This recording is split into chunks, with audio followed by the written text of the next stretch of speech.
যে 71 সালে যারা এদেশে অগণিত মানুষকে হত্যা করেছে, মা বোনকে সেই পাকিস্তানি সেনাদের ক্যাম্পে তুলে দিয়ে তাদের উপর পাশবিক অত্যাচার, লুটপাট, অগ্নিসংযোগ, আলবদর রাজাকার, আলশামস বাহিনী করে এইভাবে ওই যে যারা মানে এইভাবে মানুষ হত্যা করছে, আমি তো সবাইকে বিচার করছি, আল্লাহ আমাকে সেই সুযোগ দিচ্ছে। এবারেও বোধ হয়, নইলে যে এই এত অল্প সময়ের মধ্যে যে মানে কিভাবে বেঁচে গেলাম। এমনকি যখন আমরা গণভবন থেকে বের হলাম, তারপর কিন্তু আমরা কোনো দিকে যেতে পারছিলাম না, এমন একটা পরিবেশ সৃষ্টি হয়ে গেছিল। অনেকক্ষণ আমাদের অপেক্ষা করতে হয়েছিল।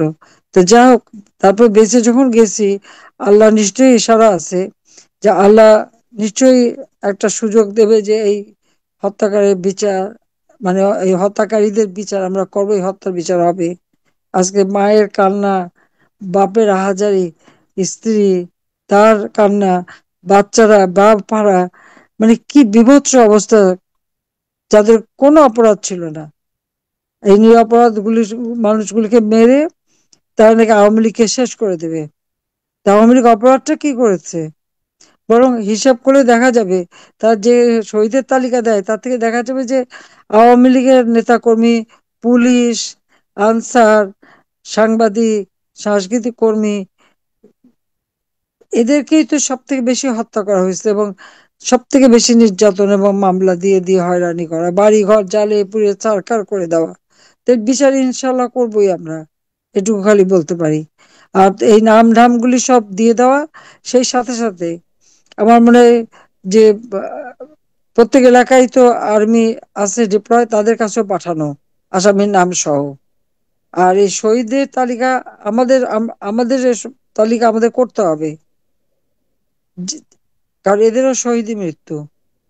আমি শুধু দোয়া করি আল্লাহ রাব্বুল আলামিন এদেরকে বেহেশত নসিব করুক। আর পরিবারের প্রতি এটুকু বলবো যে আমি আমার সমবেদনা জানাতে পারি, সহমর্মিতা জানাতে পারি, কারণ তারা যেমন আপনজন হারিয়েছে, আমি আর রেহান আমরা তো হারিয়েছি। কাজে সেই কষ্ট ব্যথা আমাদের থেকে আর কেউ বেশি বুঝবে না, আমরা বুঝি। তো যা হোক, আজকে এই অনুষ্ঠানটা যারা আয়োজন করলো এবং অনুষ্ঠানে যারা যারা সারা বাংলাদেশে যারা দেখলেন, আমি তাদেরকেই বলবো যে আপনারা নিজেরা বিচার করেন। যে আমি 15 বছর 7 মাস ক্ষমতায়, আমরা তো কখনো কারোর বিরুদ্ধে এভাবে প্রতিশোধ নিতে যাই নাই।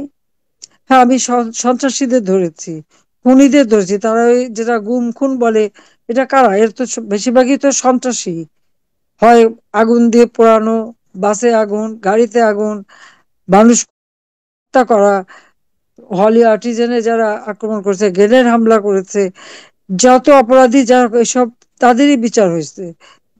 বিডিআরে বিদ্রোহ হলো, তাদেরকে আমরা বিচার করছি, এখন আবার সেগুলো বাদ দিয়ে দিচ্ছে। অথচ 57 জন অফিসারকে হত্যা করা হলো। আর এখন আবার দেখি ধমক দেয়, আমাদের সেনাবাহিনীকে পর্যন্ত তারা ধমকায়। তো এত শক্তি তাদের কোথা থেকে আসে?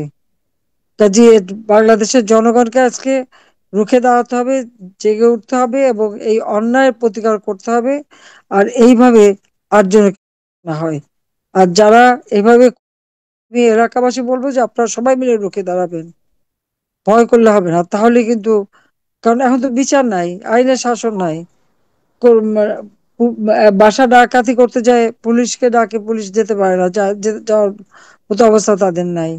সেনাবাহিনী দাঁড়িয়ে দাঁড়িয়ে দেখে, পুলিশ দাঁড়িয়ে দাঁড়িয়ে দেখে 32 নম্বর ভাঙছে। এটা কি ধরনের কথা? একজনের বাড়ি ঢুকে যদি ভাঙা হয়, সেটা তো একটা অন্যায়। কিন্তু সেই অন্যায়গুলি তারা দেখে। একটা মেয়ে পরীক্ষা দিতে গেল, তাকে মারছে, তাকে অপমান করা হচ্ছে।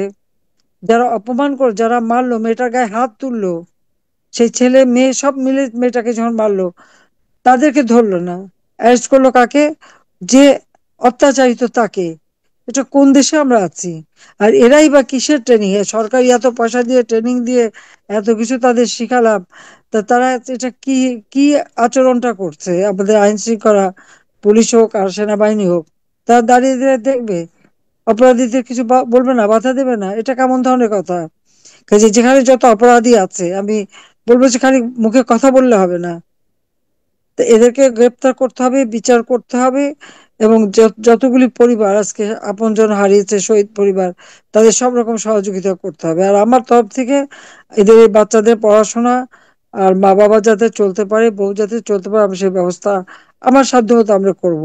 আমাদের যারা প্রবাসী আছেন সবাইকে আমি অনুরোধ করব, যার যার এলাকায় অন্তত আপনারা এই পরিবারগুলিকে একটু আর্থিক সহায়তা দিন। হয়তো আমি দেশে থাকলে নিজেই করতে পারতাম, কিন্তু এখন আমি শুধু আপনাদেরকে বলছি যে যেভাবে পারেন এদেরকে সহায়তা করবেন সবাই। আমি আর কিছু বলতে চাই না। আমাদের স্বাধীনতা দিবস সামনে, আমি জাতির পিতা বঙ্গবন্ধু শেখ মুজিবুর রহমানের প্রতি শ্রদ্ধা জানাই। 30 লক্ষ শহীদ, 2 লক্ষ মা বোন এবং আমাদের জাতীয় চার নেতার প্রতি আমি শ্রদ্ধা জানাই, এবং মুক্তিযোদ্ধাদের জানাই আমার সশ্রদ্ধ সালাম। আমি সত্যি খুব, মানে, এটা একটা কষ্টদায়ক যে এতগুলি শহীদের পরিবারের সাথে আজকে আমি সাক্ষাৎ করতে পারছি। তবে সাক্ষাৎ করতে পারছি, এটা ও আমি মনে করি যে আমার জন্য অনেক কিছু পাওয়া, কারণ আমি নিজেও বাবা মা ভাই সব একই দিনে একই সাথে সব হারিয়েছিলাম। যে একজন মানুষের হারাবার বেদনা কষ্ট সেটা আমি বুঝতে পারি। কিন্তু বাংলাদেশের যে ঘটনা, এই সুদখোর ইনুস ক্ষমতা দখল করবার জন্য মানুষের নিয়ে খেলা, মানুষের জীবন নিয়ে যে খেলা খেললো, তাতে যেভাবে একের পর এক আমাদের নেতা কর্মীদেরকে হত্যা করেছে, সাধারণ মানুষকে হত্যা করেছে, এটা ভাষায় বর্ণনা করা যায় না। পাকিস্তান 1971 সালে পাকিস্তানি হানাদার বাহিনী গুলি করে মানুষ মেরেছিল, আর ইনুস বাহিনী, এই সুদ্দি ইনুস বাহিনী লাঠি দিয়ে পিটিয়ে পিটিয়ে মানুষ হত্যা করে। তো বীভৎস ভাবে হত্যাকাণ্ড চালিয়ে যাচ্ছে একের পর এক। আর শহীদের তালিকা করেছে, কিন্তু সেখানে আমাদের আওয়ামী লীগের যে অগণিত নেতা কর্মীদের হত্যা করেছে, বা পুলিশকে হত্যা করেছে, সাংবাদিক হত্যা করেছে, সেই নামগুলি কিন্তু তাদের তালিকায় জায়গা পায় না। এটাই হচ্ছে সব থেকে দুর্ভাগ্যের। আমি আজকে যারা আপনজন হারিয়ে এখানে উপস্থিত হয়েছেন, আমি তার সাথে কথাই বলবো, কারণ বক্তৃতা তো অনেক দিচ্ছি, প্রতিদিনই দিচ্ছি, কিন্তু আমি আপনাদের কথাই শুনতে চাই।